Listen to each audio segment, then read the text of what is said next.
In this video, we're diving into the E6 error on your HP Deskjet printer. Whether you have a Deskjet 3700 series, 2600 series, or an older model, one of the solutions we walk through should help you get back up and running. The E6 error usually indicates that your printer is in an error state, which can be prompted by anything from connectivity issues to paper jams. Let's explore some simple steps to troubleshoot and fix this. Let's start with a simple check. Turn off the printer, wait 30 seconds, and then turn it back on. This can resolve temporary connectivity issues causing the E6 error. Next, ensure your printer is properly connected to your computer. Use a USB cable instead of wireless connection temporarily to see if a stable connection fixes the error.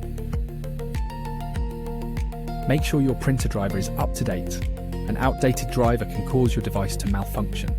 Update it through the HP official website.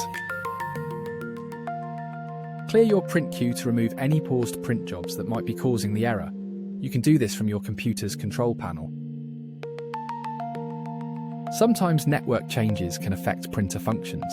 Restart your router to see if refreshing the network resolves the problem. Check for any jams or paper misfeeds inside the printer. Open all the doors and trays to ensure there's no blockage disrupting operation. If none of these steps work, run the HP Print and Scan Doctor, an automated tool that diagnoses and resolves many printer issues for HP devices. If you've gone through all the steps and your printer is still showing the E6 error, it might be a sign of deeper hardware issues or persistent connectivity problems.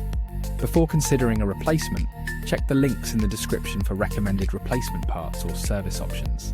Don't forget to subscribe for more helpful tips or check out our next video for the latest printer reviews and comparisons.